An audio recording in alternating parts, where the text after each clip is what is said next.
Are you looking for an internet talk radio station for your podcast? Look no further. At the helm of Passionate World Talk Radio are two women that want to provide a spot for you and your podcast to be heard. There are many other places for your podcast, but PWTR has the audience. You will not be disappointed. Our station has been on the internet for the past 16 years. Call us for more information. 484-364-1032 or text Jeannie White, station manager at pwrnetworkllc@gmail.com for podcast show details. Are you looking for an internet talk radio station for your podcast? Look no further. At the helm of Passionate World Talk Radio are two women that want to provide a spot for you and your podcast to be heard. There are many other places for your podcast, but PWTR has the audience. You will not be disappointed. Our station has been on the internet for the past 16 years. Call us for more information. 484-364-1032 or text Jeannie White, station manager at pwrnetworkllc@gmail.com for podcast show details. Well, hello and welcome. My name is Sheila Wilson. I'm a registered nurse, and I'm president of Stop Healthcare Violence. My website is stophealthcareviolence.org. We have Facebook pages, Stop Healthcare Violence, and also Heal the Healer Facebook pages. I am also a host on Passionate World Talk Radio, and I used to go by Wine and Cheese. That was our programs, but now it is Stop Healthcare Violence program. Our disclaimer is the views of the guest may not represent the views of the host or the station. Today, I'm very honored to have this guest, Samantha Wilding, a former EMT, and now she has a program. She's a speaker, a mentor, but most importantly, a burnout survivor, and she can teach. Hello and welcome, Samantha. How are you? I'm doing just fine, Sheila. How about yourself? I'm doing great. Thank you. Tell us about you. You've got quite a history here. Yeah. So I have about a 14, 15-year background in EMS. So worked my way up from being an EMT, doing what we used to call the dialysis two-step, doing the interfacility transfers, back and forth to dialysis, very low acuity stuff. Mm-hmm. I spent about 10 years working as a paramedic in the New York City 911 system, so emergency response, all that. And I spent about 5 years doing critical care transfers for Cornell and Columbia in New York, so doing ICU patients from place to place. My partner Joe and I actually did the first interfacility transfer of a COVID patient on pulmonary bypass that was done in the U.S. So I had a chance to really see a whole bunch of different kinds of environments and a whole bunch of different elements and really see what different facilities looked like, how they operated, and also really get a sense of where patients are coming from before they get to the hospital. And I think the beautiful thing about working in a facility is you have a really controlled space. The beautiful thing about working outside of that controlled environment is you really get to know people as they are in their setting instead of who they have to become in ours. So it's a beautiful way to get to know people and see things. And at the same time, it can be a wild and unpredictable space. And, I think what really attracted me to coming on your show is talking about some of the violence that healthcare professionals experience, because what often happens is that conversation typically revolves around inside the facilities. whether that's in a nursing home and you have dementia patients who are becoming violent towards staff, or whether that's in emergency settings and you have patients who are intoxicated or psychotic coming after staff. And what winds up getting left out of that conversation, mostly because it's not seen by other providers, is violence that happens to EMS people in the field, where it's this weird hybrid of first response and medicine. And depending on the organization, they'll make their primary function either first response or the medical side. So when I worked for the hospital, we were very much medicine first. First response is kind of a secondary element. When I worked for the fire department, it was very much a first response organization with a medical side. And so what wound up happening over and over and over again was we would have patients who feel like they're in their safe space. They feel like they're in control, who maybe don't have decisional capacity about whether or not to go to the hospital, or have maybe become intoxicated in one way, shape, or form. And really, violence towards EMS professionals in outside settings is far more rampant than I think people realize. One of my coworkers at FDNY wound up being murdered with her own ambulance because somebody decided they wanted to steal the ambulance and drive away with it, and she attempted to resist and got caught under the back wheel. So this topic of violence towards health professionals is very deep and very personal for me. So thank you so much for having me on. Well, that is, thank you for coming on. We had, as I had stated before, without the listeners knowing this, is that when I worked in the emergency room, when we had a violent patient, we were always lucky enough. We were busy ER. EMS was always there, and they would jump right in without any regard to themselves.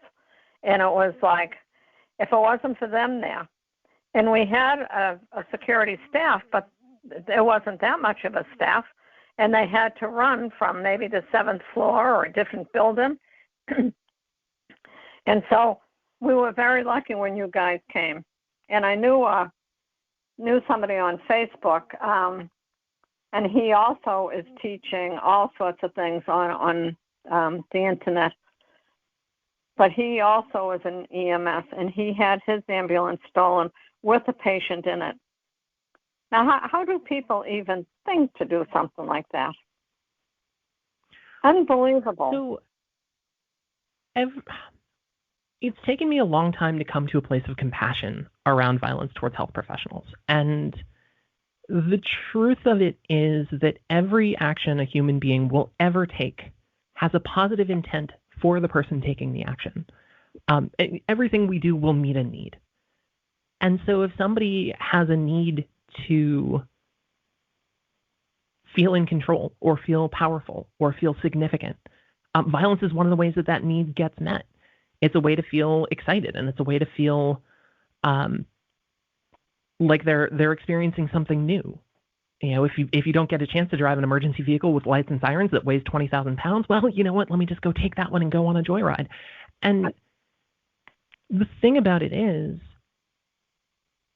and of course, oftentimes there's some form intoxicant involved. So whether that's a stimulant like PCP or cocaine, or whether that's alcohol, which definitely changes your ability to make good decisions.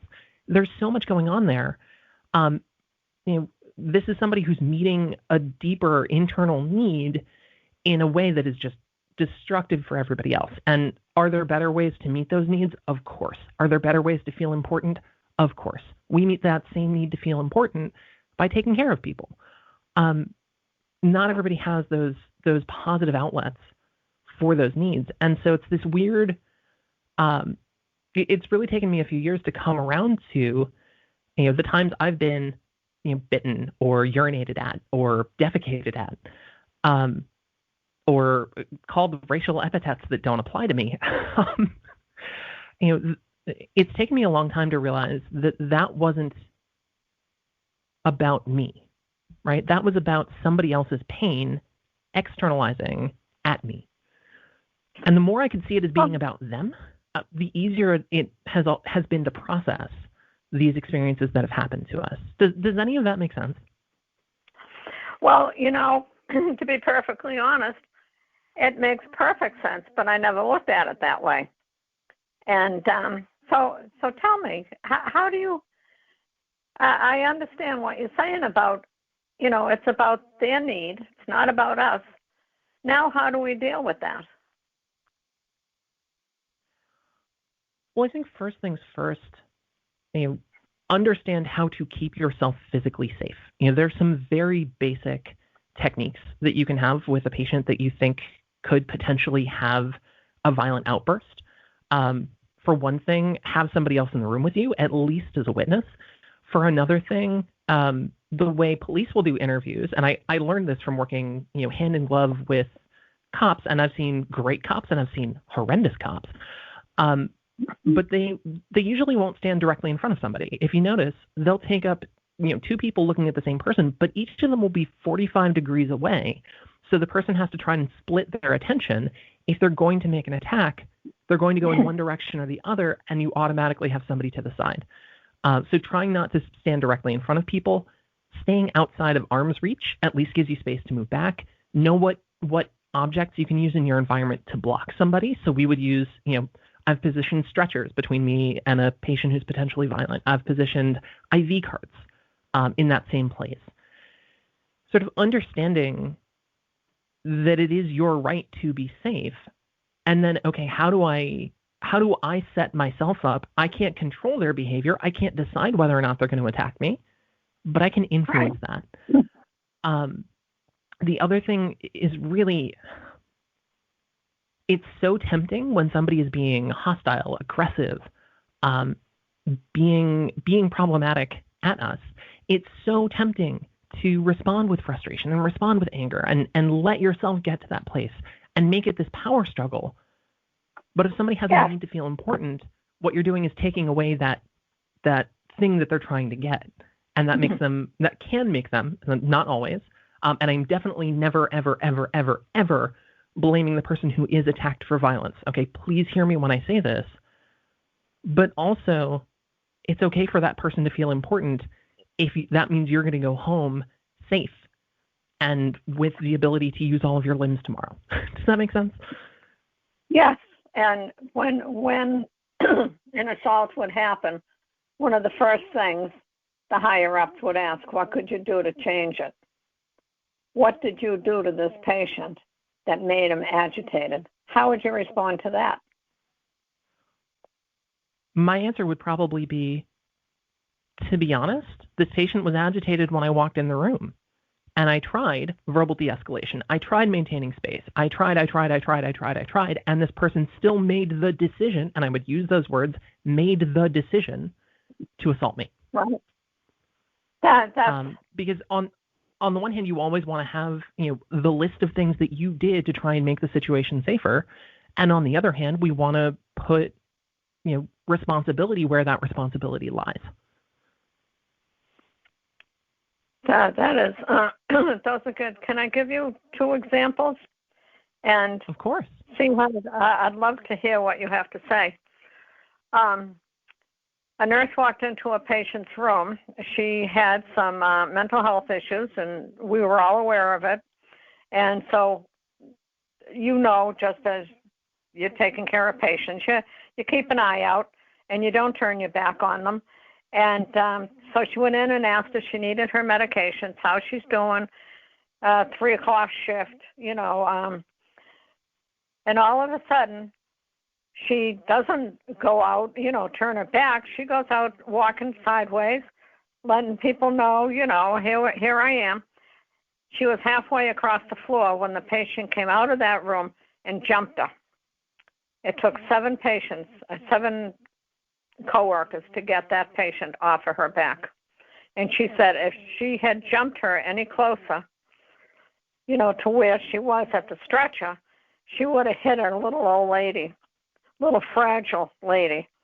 So what do you think was going on with this patient that decided to jump somebody halfway across the floor?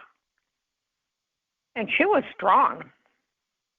The nurse was out for 6 months. what's the expression? Crazy people have crazy strength. Look, the truth is, in most circumstances where somebody's motives are internal and make sense only in an internal logic, trying to apply an external perspective after the fact is never really going to tell you why they did that thing. The only thing I can say is this person was meeting some kind of internal need. It was intended to get a positive outcome for that person. What that outcome is, you'd have to ask the patient. What the logic was that got them to that point, you'd have to ask the patient. I hope that situation is hypothetical, and if it's not, I'm so sorry for whatever happened to that nurse. No, it wasn't hypothetical. And to their teammates and what have you. I'm sorry, I didn't mean to cut you off. Oh no, I probably cut you off. No, that's true.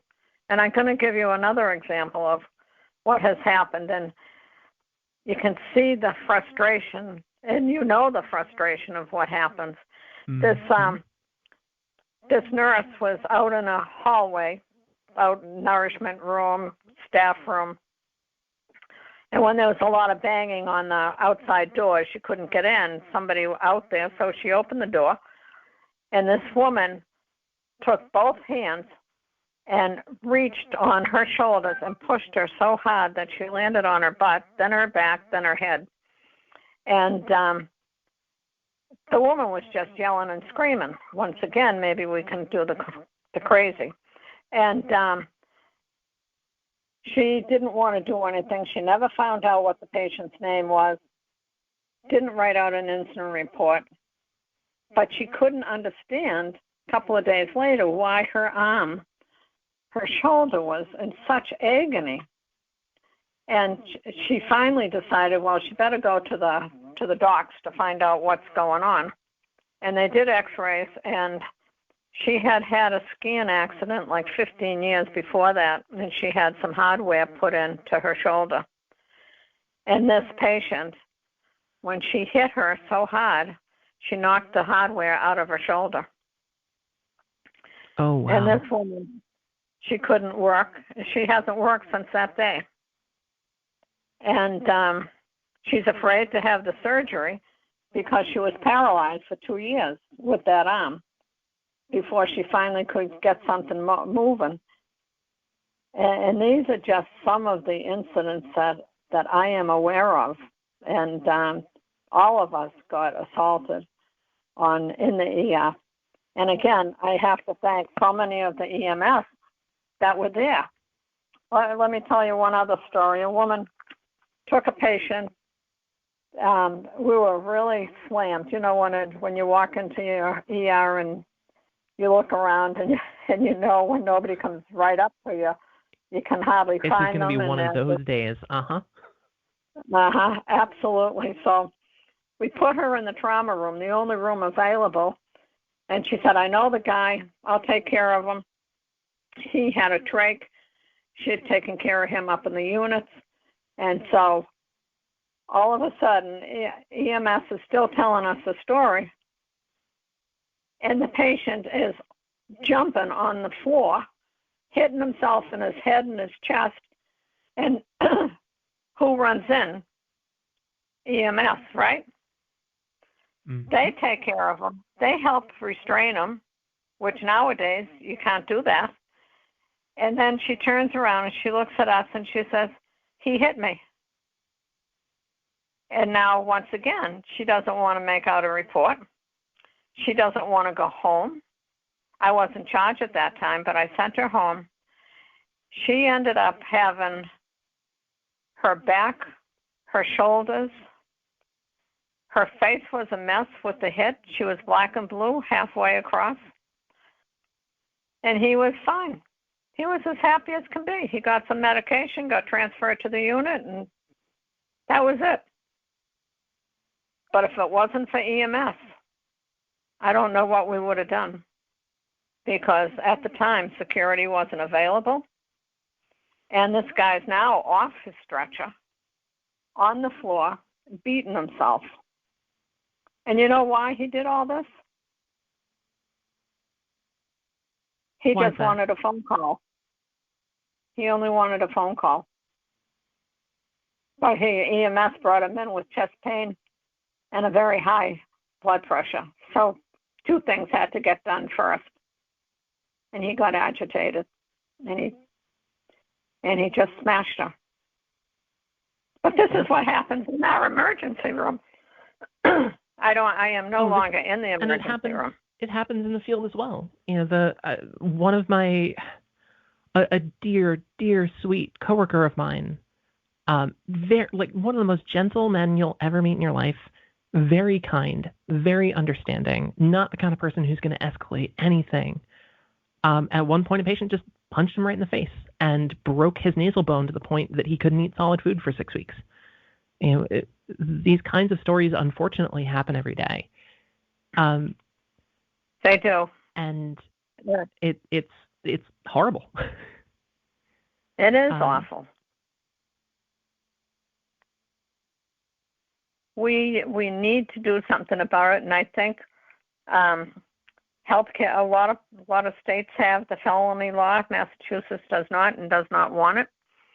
But now they've changed. I know in Massachusetts, in most hospitals, I've talked to the nurses. Their security hands off.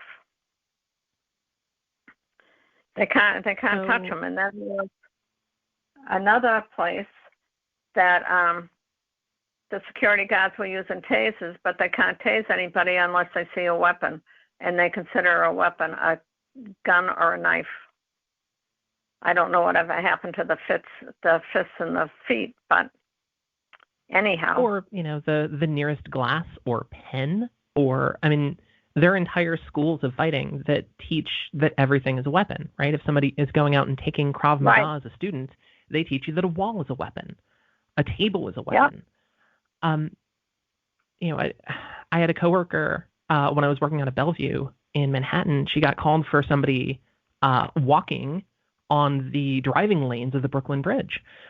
And so, you know, she and her partner go and they help this guy out, and he's intoxicated to the moon and back. And he decides to strangle her in the back of her own ambulance. And he put his hands around her neck, and he choked her, and he choked her, and he choked her. And finally, her partner was able to wrestle the guy free and essentially save her life. And because he was so intoxicated, the district attorney's office couldn't really press attempted homicide charges. Their ruling was that he was so intoxicated that he did not have the capacity to make good decisions. And so he did some community service and he did some anger management, and I think he got disbarred because he was also a district attorney in a different office, an assistant district attorney. And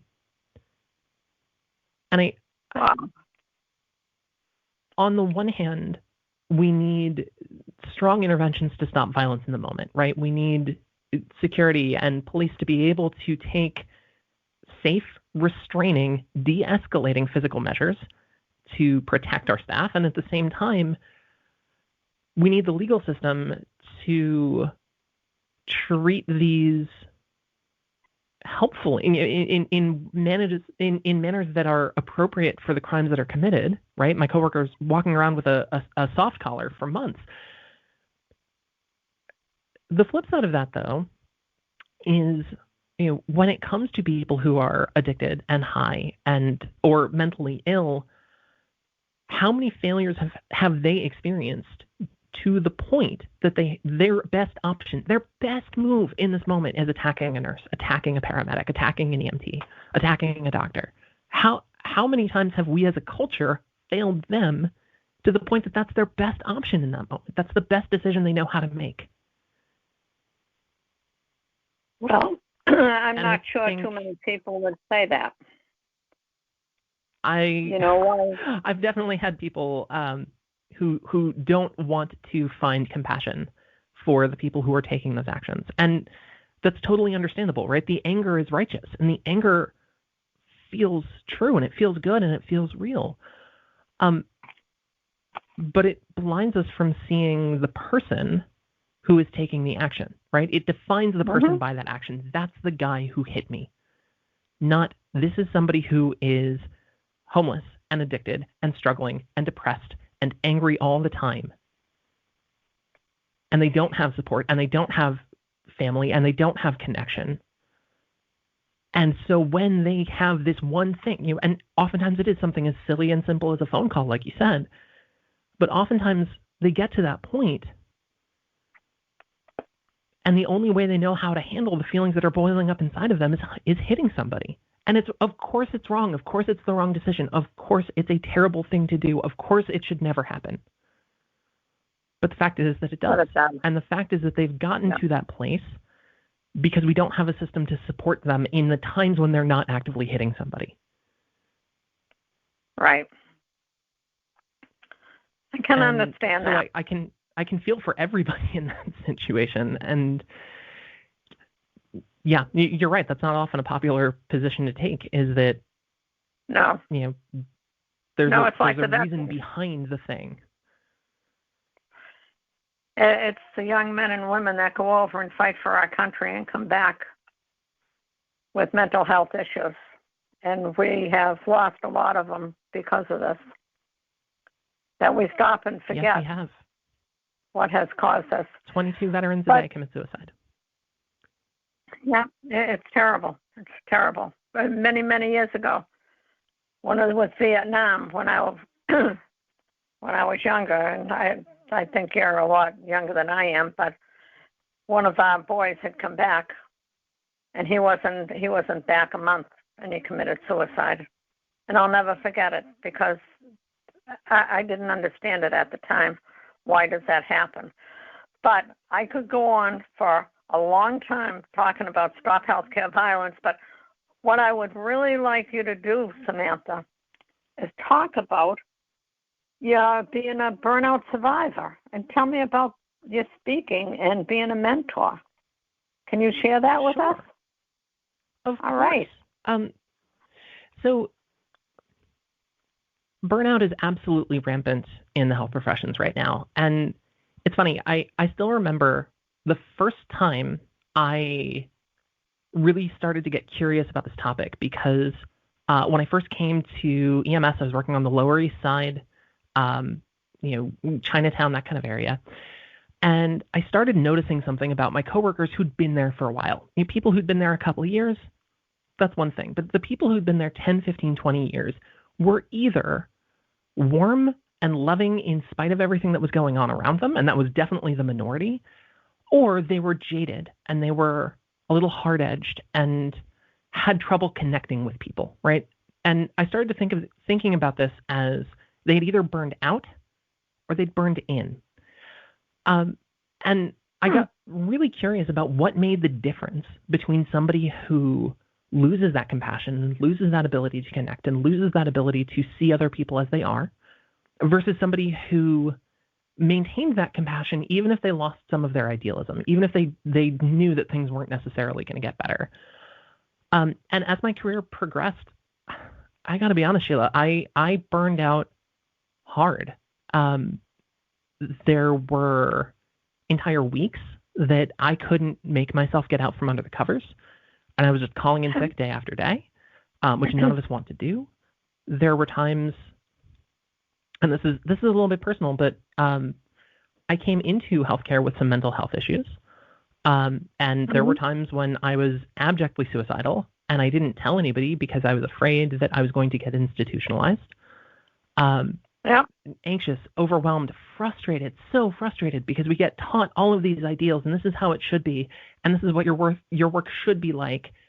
And then we get to the ER, we get to the street, and it's completely different, right? You think you're going to be taken care of, especially in the emergency world, you think you're going to be taking care of people who are having emergencies.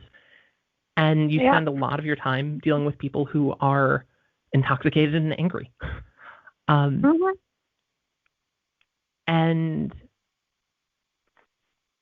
when I started looking for help, I tried our in-house, what is it called? EAPs, Emergency Assistance Programs. Employee Assistance Programs, excuse me.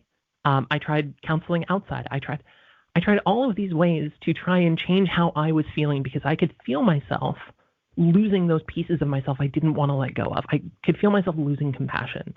and getting more angry and getting more frustrated and being the person who, you know what, there have been a couple of times I've caught myself picking fights with people because I didn't want to feel small. And it took me a really long time to find anything that actually made a difference. And that was because most of the people who were in that space, in the support space, didn't have any actual practical experience at the bedside, right? Somebody who goes through and spends years becoming a psychologist and becoming a counselor spends 0 minutes at the scene of a fatal accident. They don't understand the environment. They don't understand the pressures. And so while some of that stuff was really useful, I never found anything that reflected who I was and what my experience was like. And ultimately, I wound up having to build my own mental health toolkit, right? What do you say to yourself when you start judging yourself? Oh my God, I made this mistake. I'm a bad medic. What do you say to yourself in that moment? How do you treat yourself with kindness and compassion when a patient's blowing up in your face? Yep.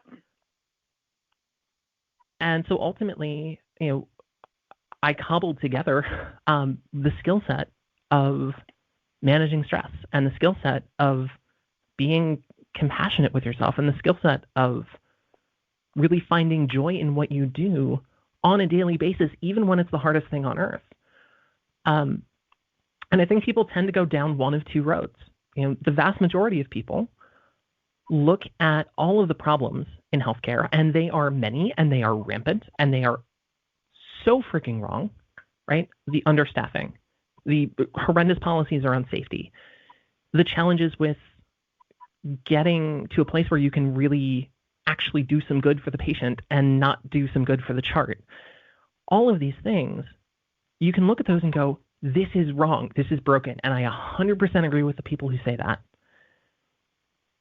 And that's true. It's completely true. And everything we think and everything we feel in response to those things is under our control. And so the fact that things are broken does not have to be the same thing as I am scared and angry and frustrated and I am losing pieces of myself. They don't have to be the same thing. And the people who decide to take ownership over how we think and how we respond to the challenges that are in front of us, those are the people who tend to make real progress.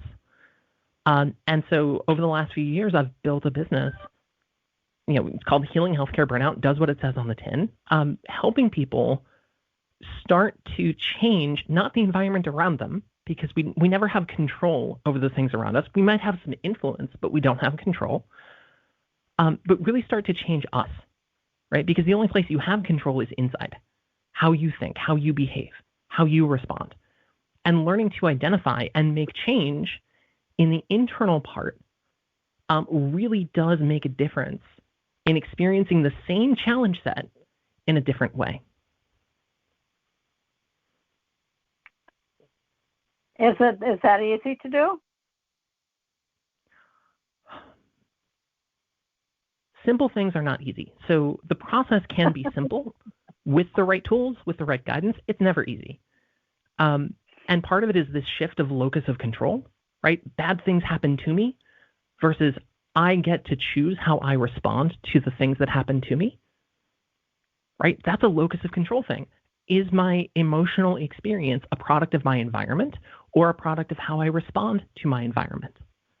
That's a bit of responsibility a lot of people don't want to take. And by responsibility, I don't mean fault. I don't mean blame, right? If someone listening to this is stuck and they're struggling and they're having trouble, putting on their scrubs in the morning because they are anxious and overwhelmed and afraid, I'm never going to blame that person for where they are. Responsibility is not the same thing as blame. Responsibility is your ability to respond, to engage your decisions about how you respond to your environment. And no, it's not easy. to be perfectly honest, it takes work. It certainly does. And it's one of those processes that doesn't necessarily have an ending, right? You can do the work, and then if you leave that work to sit, it's kind of like a garden, right? You're going to get weeds growing up in your garden. And if your weeds are frustration and anger and overwhelm and anxiety, and you're not careful about reshaping those things, then the weeds can grow back. But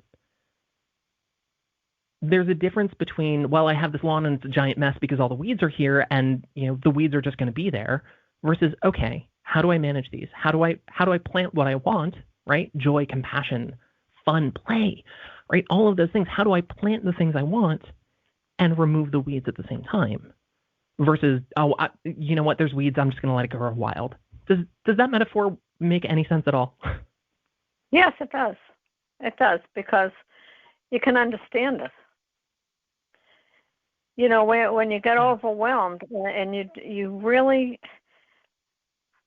I think when I get overwhelmed, I struggle with it. And no matter how you look at it, sometimes, you say, well, it really is my fault. Sometimes. You don't always take the blame for it or the responsibility. But it's not easy, especially in healthcare. None of this is easy.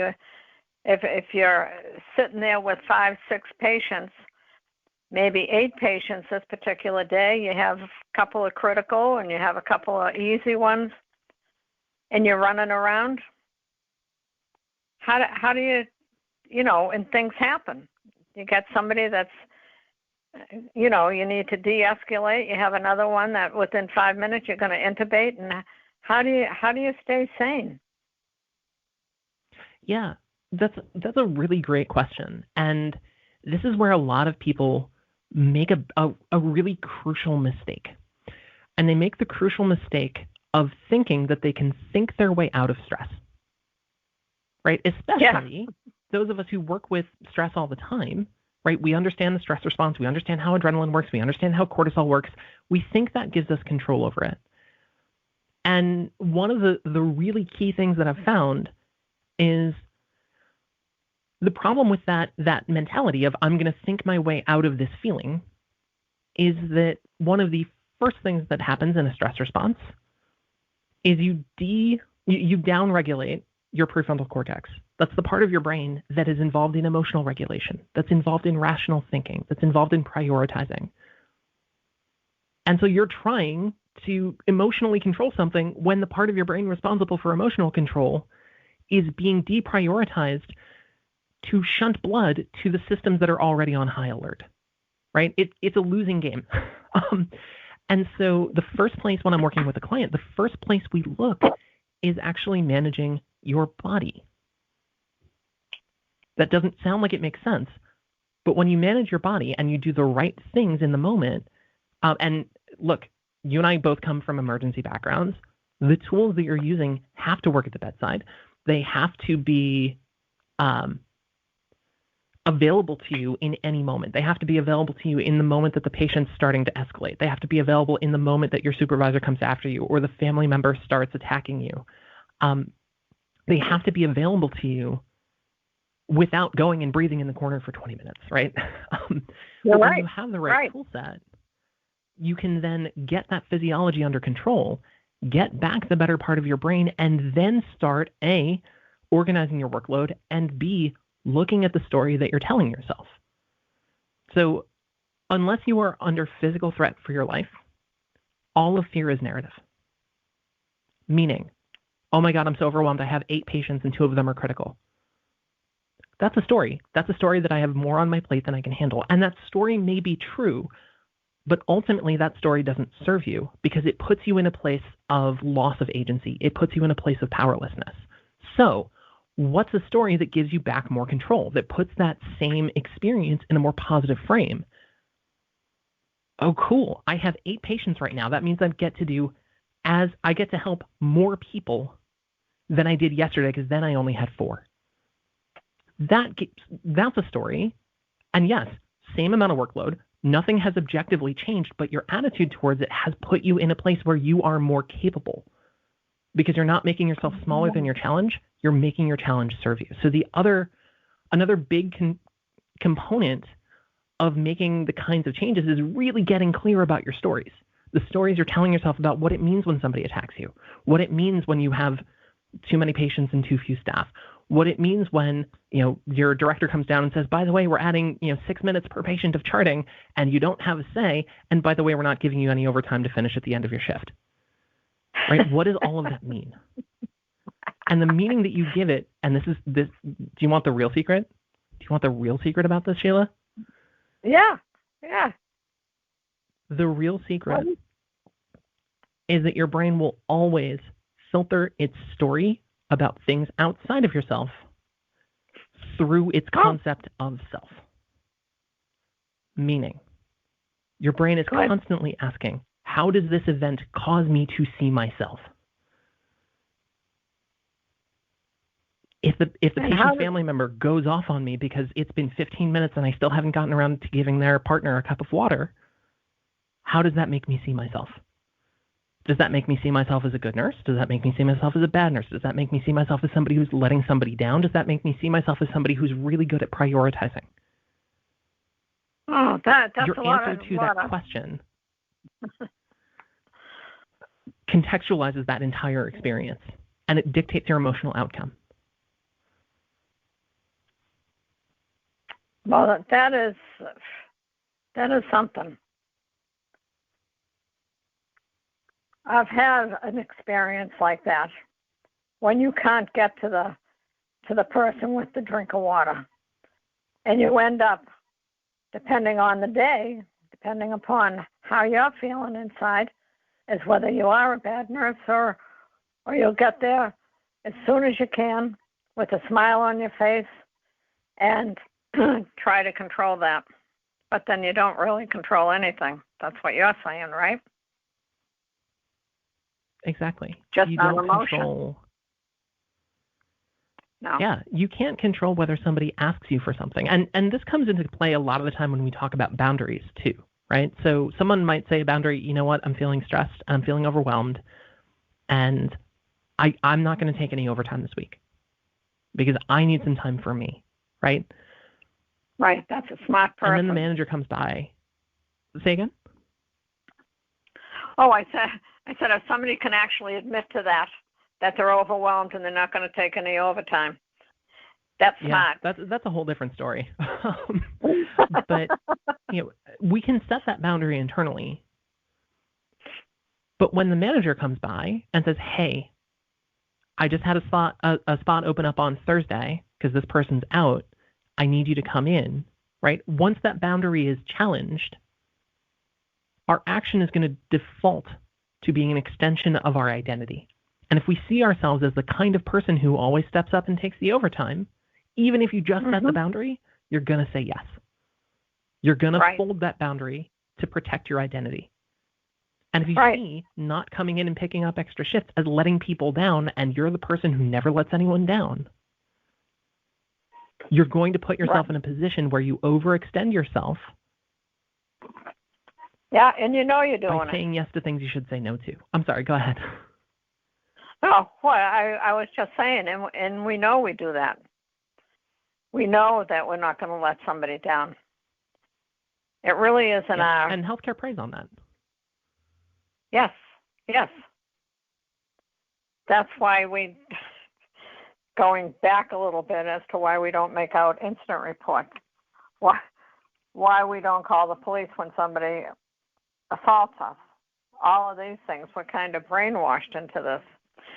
But maybe those are too strong a words to say. And we don't like to let anybody down. We don't. And here's the thing about this. Healthcare, look, it took me a long time to understand this about why I came to healthcare, okay? And for anybody listening, I hope that you are not this person. But if this resonates for you, really check in with yourself. It took me about 10 years to figure out that I came to healthcare because I was hoping that if I did enough good for other people, that I would finally feel good about myself. Oh. And healthcare attracts people who have had an alcoholic parent or have had some form of abuse where they never want anyone else to suffer the way they suffered. But it also attracts people who define their own worth as a function of what they do for others. And if you're one of those people where your value, your intrinsic self-worth is tied to what you do for other people, you're in a very precarious position because you're then going to be the person who picks up the extra shift, and you're going to be the person who goes way above and beyond and tries to do it all the time. There's no problem with going above and beyond when you have the energy and the resources to do it. If you're doing that as a matter of course, you have a huge challenge. And the truth is, you can't fill an inside hole, your concept of self-worth. You can't fill that with outside stuff. It doesn't work that way. You know, I talked to somebody recently who had been a nurse for, I want to say 25 years. I think we worked out the number. We multiplied okay, how many patients did you see a day? How many days did you work a week? How many weeks a year? Over 25 years. I think it worked out to 135,000 patients over the course of her career. Wow. And that number I could be misremembering. Yeah. But we got to that number, and I looked at her and I just said, so is 135,001 going to be the patient that makes you finally like yourself? And she burst out laughing, thank God, right? Because the two options are laugh or cry at that point. But the truth is, you can't achieve your way to worth.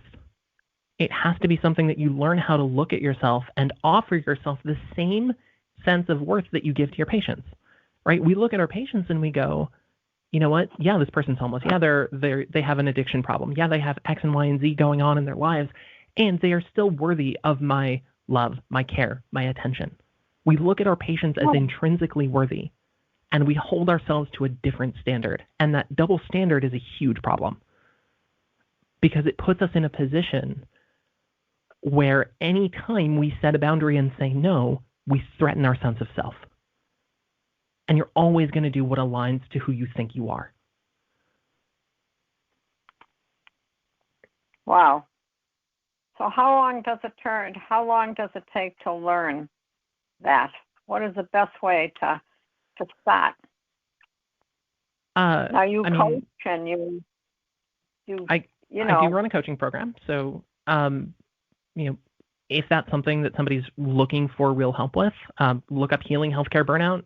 We have a website, we have a podcast, we have YouTube, whatever. Here's the problem. When you ask how long that takes, some people never get there. Some people will do it the slow way, and it'll take them 10 years. And some people, we've seen clients make drastic changes in their life in just a few weeks.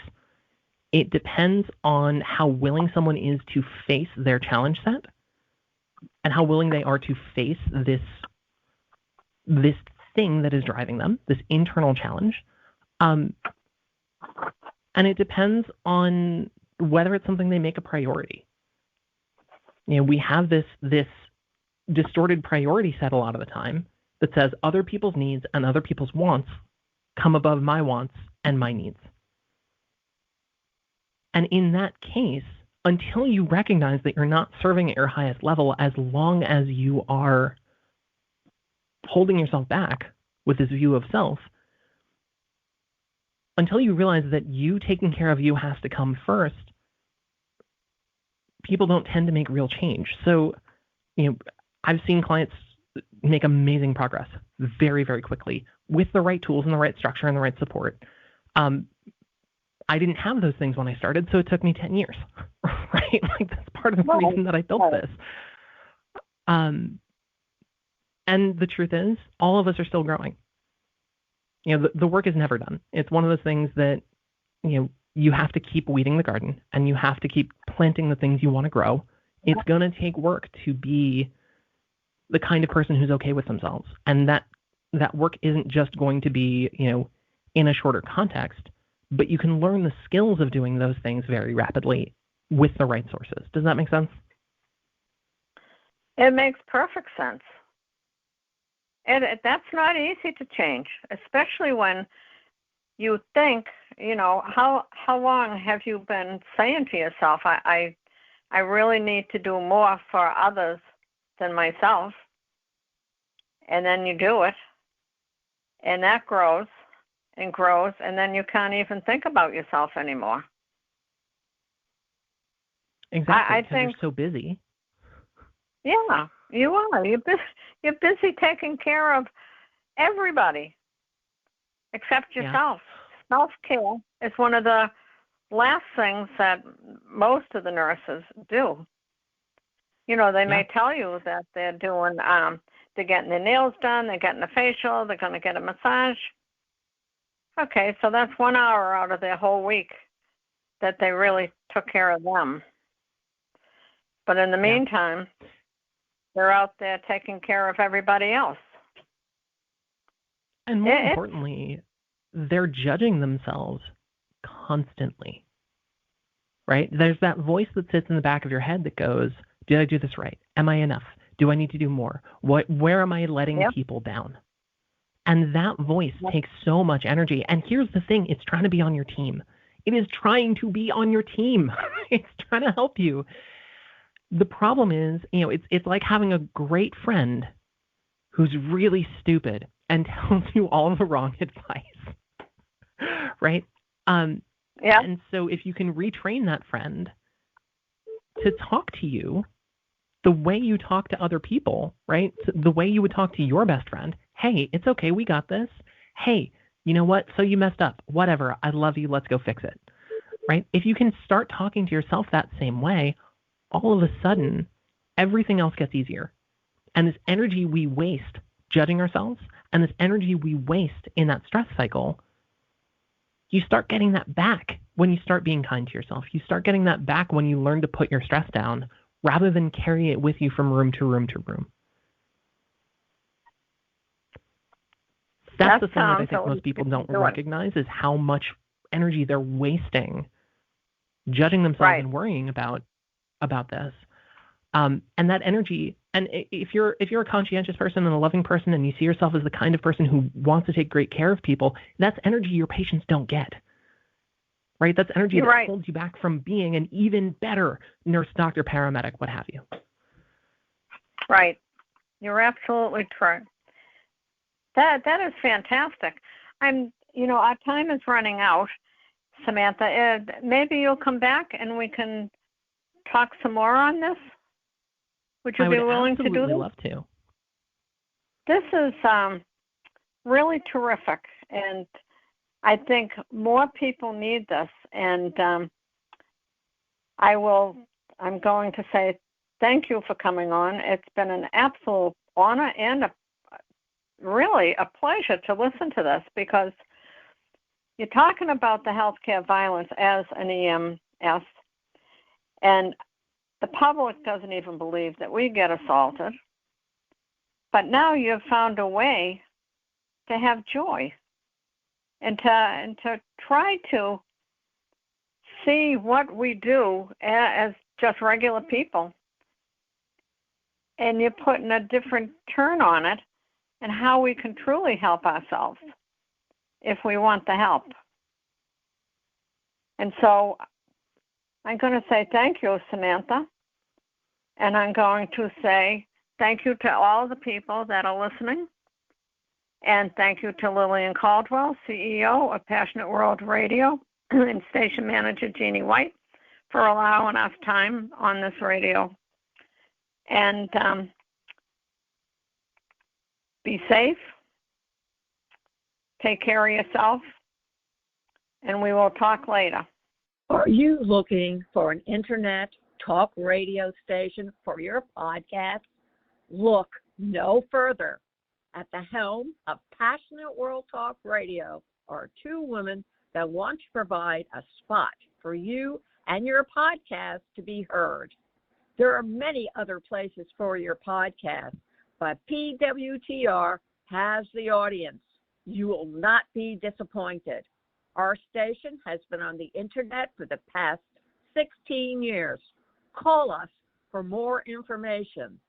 484-364-1032 or text Jeannie White, station manager, at PHECONNECTSHOW@gmail.com for a podcast show details. Thank you for listening to Passionate World Talk Radio. You can listen to this program all over again by going over to https://passionateworldtalkradio.com. You can also hear it on Spotify, Spreaker, Amazon Alexa, AMFM247.com every Tuesday evening between 8 and 9 p.m. YouTube, Facebook, Facebook Live, LinkedIn, and all the other podcast directories one can find on the internet.